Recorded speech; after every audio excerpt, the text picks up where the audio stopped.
মা, আমি চুরি করিনি। খাতায় লিখে চিপসের প্যাকেট চুরির অপবাদ মাথায় নিয়েই আর না ফিরে আসার দেশে চলে গিয়েছে সপ্তম শ্রেণীর পড়ুয়া।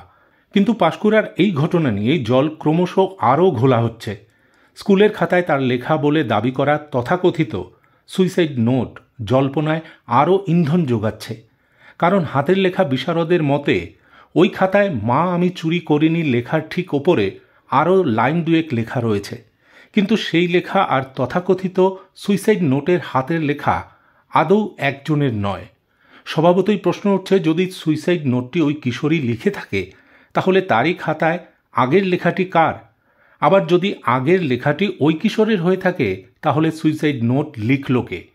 আর যদি সে সত্যি অপমানে আত্মঘাতী হয়ে থাকে তাহলে তার হয়ে অন্য কারো সুইসাইড নোট লিখে দেওয়ার অবকাশ আদৌ থাকে কি?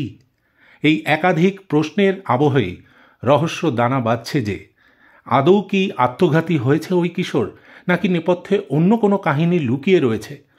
পাশাপাশি ওই কিশোরের বাবা ও মায়ের সম্পর্কে টানাপোড়েন নিয়েও এলাকায় নানা কথা শোনা যাচ্ছে। কাজেই মর্মান্তিক এই ঘটনা কোনোভাবে তারই পরিণতি কিনা তা নিয়েও চর্চা চরমে। এদিকে এই ঘটনায় অভিযুক্ত দোকানদার তথা সিভিক ভলান্টিয়ারের বাড়ি ভাঙচুরের পর এলাকায় তোলপাড় তুঙ্গে উঠলেও সে অধরাই। আবার সেদিন ওই কিশোর দোকান থেকে চুরি না করলেও তাকে ওই অপবাদ দেওয়ার নেপথ্যে জামাই নামে স্থানীয় আরেক যুবকের নামও উঠে আসছে। বলা হচ্ছে শুভঙ্কর ওই কিশোরকে বকাঝকার পর সেই জামাইও তার উপর হম্বিতম্বি করে, সেই নাকি তার মা সহ ওই কিশোরকে দোকানে টেনে আনে।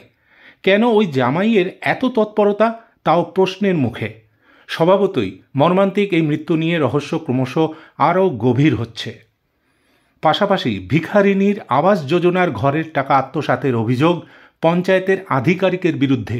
ঘটনা মুর্শিদাবাদের সাগরদিঘি ব্লকের পাটকেলডাঙ্গা অঞ্চলের গৌরীপুর হালিমবাগ গ্রামের জ্যোৎস্নারা বিবি নামে ওই মহিলা সাগরদিঘি বিডিও অফিসে লিখিত অভিযোগ দায়ের করেছেন। জ্যোৎস্নারা বিবি জানিয়েছেন তার মৃত স্বামী মোস্তাফার নাম আবাস যোজনার সুবিধা প্রাপকদের তালিকায় ছিল, কিন্তু সেই টাকা ওই অঞ্চলেরই মোস্তাফা নামে আর এক ব্যক্তির অ্যাকাউন্টে চলে গিয়েছে। মহিলার অভিযোগ, স্থানীয় পাটকেলডাঙ্গা পঞ্চায়েতের এক্সিকিউটিভ অফিসার শাকিলুর রহমান এবং জিআরএস মতিউর রহমান তার মৃত স্বামীর আইডি ব্যবহার করে ওই টাকা মোস্তাফা নামে আর এক ব্যক্তিকে পাঠিয়ে দিয়েছে।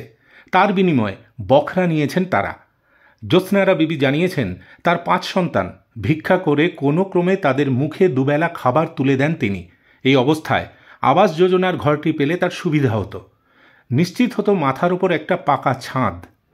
রাজ্যে আবাস যোজনায় দুর্নীতির অভিযোগ নতুন নয়, তৃণমূল তো বটেই, বিজেপি কংগ্রেসের মতো দলের জনপ্রতিনিধিদের বিরুদ্ধেও আবাসের টাকা আত্মসাতের অভিযোগ রয়েছে। এই পরিস্থিতিতে এক ভিখারিনীর আবাসের বাড়ি হাতিয়ে নেওয়ার অভিযোগ ওঠায় রাজনৈতিক মহলে শোরগোল পড়েছে। পাটকেলডাঙ্গা পঞ্চায়েতের তরফে জানানো হয়েছে সম্ভবত কোনো ভুল হয়েছে, এটা কোনো দুর্নীতি নয়, অভিযোগ খতিয়ে দেখা হবে। তবে এতদিন পরে কেন অভিযোগ উঠল তা নিয়ে উঠছে প্রশ্ন।